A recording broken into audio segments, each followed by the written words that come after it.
क्या क्या बोल के लाना चाहिए? तो यहाँ से एक हमारा टॉपिक आ जाएगा क्या, सर क्या कर दिया आपको? Elevation in boiling point. क्या दूसरा? देखो बॉइलिंग पॉइंट में एलिवेशन की बात कर रहा है। तुमने यहाँ देखे भी है कि जब हम लोग नॉन वोलेटाइल सॉल्यूट को ऐड किए हैं तो क्या हो गया है, बॉइलिंग पॉइंट जो है सोल्यूशन का बढ़ गया और प्योर लिक्विड का घट गया। इसका मतलब क्या है कि डेल्टा टीवी हम लोग जाएंगे कैलकुलेट करने के लिए, यानी कि एलिवेशन इन बॉइलिंग पॉइंट कहने का मतलब कि बॉइलिंग पॉइंट कितना से एलिवेट किया यानी कितना से बढ़ा। अगर हमको ये पता करना है तो क्या करना होगा, ज़्यादा वाला बॉइलिंग पॉइंट में से कम वाला बॉइलिंग पॉइंट को माइनस करना होगा। सिंपल है। तो अगर डेल्टा टीवी अगर हमको निकालना होगा तो बहुत सिंपल सा इसका फॉर्मूला हो जाएगा कि TB minus T not B. क्या बोलते हो, तुमसे कोई पूछे कि बॉइलिंग पॉइंट कितना से बढ़ गया तो कैसे पता करोगे? तो जितना पहले प्योर लिक्विड का था उतना, और नॉन वोलेटाइल सॉलिड को ऐड करने के बाद जितना हुआ उतना, दोनों का अगर डिफरेंस ले लेंगे हम लोग, दोनों का अगर अंतर ले लेंगे तो हमारा elevation in boiling point calculate हो जाएगा। यस और नो? तो इसको डिफाइन भी बड़ी इजीली कर सकते हैं हम लोग। कैसे? देखो, द डिफरेंस ऑफ, दिख रहा है ये, the difference of boiling point of solution and boiling point of pure liquid. Yes और नो? दिख रहा है, the difference of boiling point of solution and boiling point of pure liquid is called elevation in boiling point. एक बात तुम लोग यहाँ ध्यान देना कि डेल्टा टीवी जिस समय तुमको कैलकुलेट करना होगा ना, उस समय वैल्यू तुम्हारा डिग्री सेल्सियस में हो या केल्विन में हो, कोई फर्क नहीं पड़ता है। क्यों? जैसे फॉर एग्जांपल मान लेते हैं हम लोग कि हमारे पास जो है प्योर लिक्विड यानी कि टी नॉट बी का वैल्यू 100 डिग्री सेल्सियस है फॉर एग्जांपल, और मान लो कोई सॉल्यूशन है और उसका हमको 100.25 डिग्री सेल्सियस दे दिया, तो जनरली तो हम लोग टेम्परेचर को लेते हैं केल्विन में, बोलो। लेकिन डिफरेंस लेने के केस में हम लोग डिग्री सेल्सियस से केल्विन में कन्वर्ट करें या ना करें कोई फर्क नहीं पड़ेगा। क्यों? देखो, तो इसको सबसे पहले हम लोग क्या करते हैं कि इसको केल्विन में कन्वर्ट करते हैं। ये हो जाएगा कितना, 373, बोलो होगा कि नहीं होगा? और ये कितना हो जाएगा, 373.25 केल्विन। जब डेल्टा टीवी निकालने जाएंगे तो हम लोग दोनों केस में निकालते हैं, एक डिग्री सेल्सियस से और एक केल्विन से, ठीक है ना?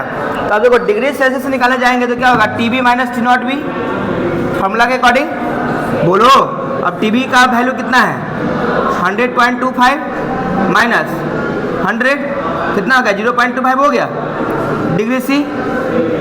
जैसा नो, अब देखो जब हम लोग केल्विन में निकालने जाएंगे तभी वैल्यू यही आएगा, तभी वैल्यू यही आएगा। क्या आएगा, TB minus T not B. फिर से तो टीबी का वैल्यू कितना है, 373.25 और माइनस 373 केल्विन। तो यहाँ पे देखो 0.25 ही आएगा।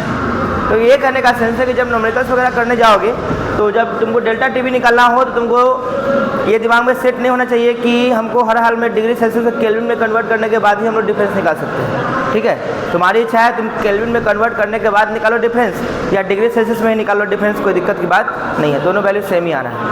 ठीक है, लेकिन जनरली अगर हम लोगों को टेम्परेचर की बात कर रहे हैं स्पेसिफिक, तो वो वैल्यू केल्विन में होना चाहिए, इसमें कहीं कोई समस्या नहीं है। अब देखो, जैसा कि बात कर रहे हैं हम लोग कि एलिवेशन इन बॉइलिंग पॉइंट क्या है, हमारा क्वालिटेटिव प्रॉपर्टीज है, यस और नो, है ना? तो इस क्वालिटेटिव प्रॉपर्टीज को प्रूव करने के लिए फिर से आए वही साइंटिस्ट जिनका नाम था Rawls.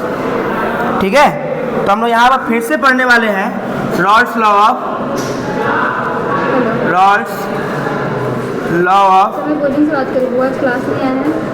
Elevation in boiling point. अब देखिए रॉल्स साहब का क्या कहना था एलिवेशन इन बॉइलिंग पॉइंट के रिलेटेड। तो सीधी सी बात है कि रॉल्स साहब यही बात को प्रूव करना चाह रहे थे कि ये हमारा क्वालिटेटिव प्रॉपर्टीज कैसे है। बोलो आगे ना। अब तुम लोग ये भी बात कह रहे थे कि चार जो हम लोग पढ़े थे सॉल्यूशन का यूनिट, कौन कौन, मोलारिटी, नॉर्मलिटी, मोलालिटी और मोल फ्रैक्शन। अगर किसी भी क्वालिटेटिव प्रॉपर्टीज का डिपेंडेंसी, अगर किसी भी टर्म का डिपेंडेंसी अगर इन चारों में से किसी पर है, वो मतलब क्वालिटेटिव प्रॉपर्टीज है। ठीक है, तो जो कंक्लूसिव स्टेटमेंट था किनका, रॉल्स साहब का, वो था कि the elevation in boiling point according to Raoult's law, the elevation in boiling point of a solution is directly proportional to the molality. ठीक है, meaning elevation in boiling point directly proportional to the molality of solution, यानी कि solution के molality पर depend करेगा कौन, elevation in boiling point.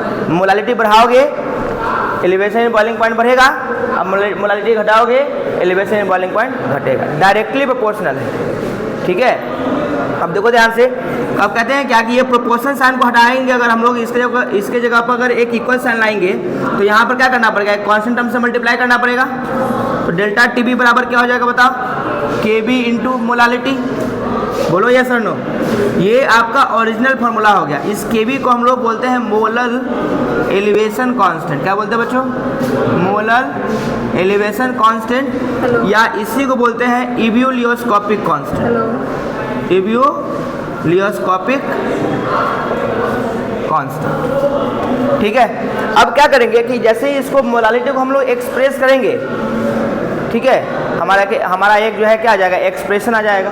तो molality बराबर क्या होता है, जैसा कि जानते हैं हम लोग कि मोलालिटी बराबर होता है number of moles of solute, number of moles of solute upon weight of solvent in KG. बोलो, तो मोल्स ऑफ सॉल्यूट, अगर मास दिए हुए हैं, अगर मास दिए हुए हैं तो मोल्स ऑफ सॉल्यूट कैसे निकालोगे, गिवन मास अपॉन फार्मूला मास। तो गिवन मास को ए मान लेते हैं 1 ग्राम, अब बाई क्या हो जाएगा, फार्मूला मास, ये मोल्स आ गया हमारा। अरे बोलो, अब हमको वेट ऑफ सॉल्वेंट चाहिए ना भाई, तो वेट ऑफ सॉल्वेंट को हम लोग मान लेते हैं 20 ग्राम। अब ये ग्राम में हमको चाहिए कौन सी में, चाहिए केजी में। तो वेट ऑफ सॉल्वेंट को जब हम लोग केजी में कन्वर्ट करने जाएंगे तो क्या हो जाएगा, बी बटा 1000। बोलो, जो भी डिजायर्ड फार्मूला में हमको जो भी टर्म चाहिए था, डिजायर्ड टर्म चाहिए था, वो हम लोग का निकल के आ गया बाहर। एक number of moles of solute और दूसरा weight of solvent in KG. क्या करना है, अब यहाँ जो दो फार्मूला आया है, इस दोनों को हम लोग यहाँ पर अगर सेट कर देंगे तो हमारा निकल जाएगा मोलालिटी। बोलो ये सर नो। अब जब जैसे ही हम लोग मोलालिटी का फार्मूला के बारे में सोचेंगे तो क्या हो जाएगा बताओ, A upon formula mass upon B upon 1000। बोलो, तो एम निकालने जाएंगे तो क्या हो जाएगा, ए बाई फार्मूला मास गुने 1000 बटा बी। ये हमारा आ गया मोलालिटी का फार्मूला। अब क्या करेंगे हम लोग, इसको इक्वेशन नंबर 1 मान लो, लिखते हैं put the value of M in equation 1। क्या इक्वेशन 1 क्या है, delta T B is equals to K B into molality.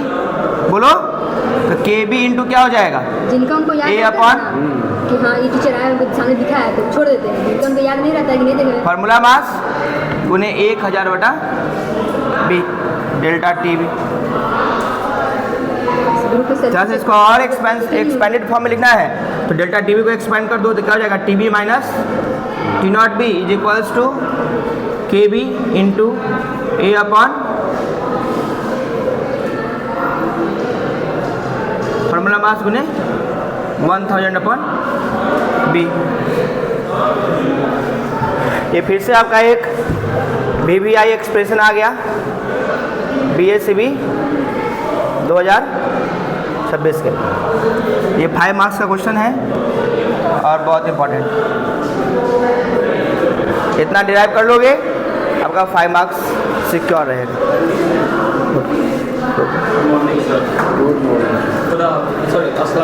हाँ लिख लीजिए, मैथमेटिकल टर्म में तो उसको लिखना ही पड़ेगा।